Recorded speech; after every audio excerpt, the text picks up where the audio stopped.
Madam Speaker, I rise today to share with you a powerful story from Jeanette Thorner of Colorado. Now, Jeanette happens to live in Colorado, but she might as well live in Houston, Texas, Salt Lake City, Utah, Portland, Oregon. Her story could occur anywhere, could occur to any of us. Jeanette's husband is self-employed, and they have always been able to obtain their own health insurance.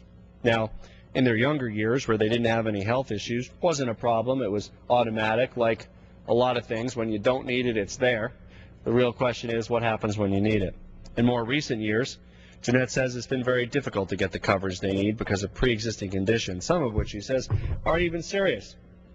Approximately 3 years ago, Jeanette couldn't get insurance coverage because of acid reflux problems.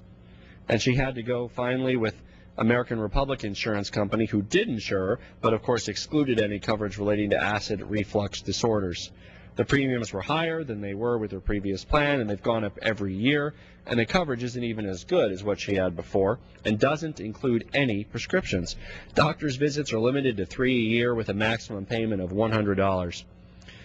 Well, 2 years ago, Jeanette was diagnosed with stage 3 breast cancer. Now she's been in a constant battle not only for her health, but a constant battle with her insurance companies to cover tests and treatments. Even when it was 100% clear that Jeanette's policy covered a treatment, her insurance company initially refused payment. Now, Jeanette was on a drug called Femara for several years, and it's a very expensive drug. They're a middle-class family. They don't qualify for public assistance.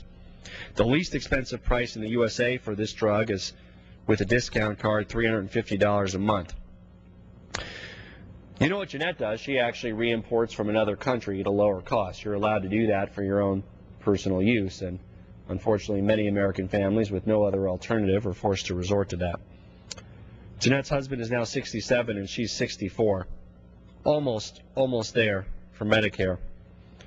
Jeanette knows there's many other people in her situation, and she asks us to do something. What does health care reform do for Jeanette and others like her? First of all, we provide affordability credits depending on your income level.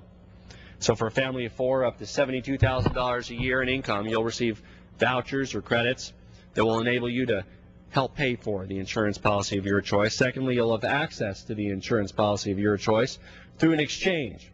What's an exchange? Well, it's one large risk pool where there's many different insurance options available under one rubric. Effectively, the exchange has the negotiating leverage that previously only multinational corporations had. So an individual or a small business seeking insurance will be able to get the same favorable negotiated rates that previously had exclusively been the domain of large corporations. So too, we prevent pricing discrimination and exclusions based on pre-existing conditions. Yes, Jeanette? Your acid reflux would not be excluded. Yes, Jeanette? You would not have lost coverage with your prior carrier because they would not have been able to cut you because of acid reflux.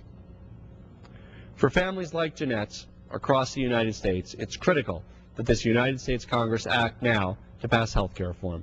Thank you, Madam Speaker.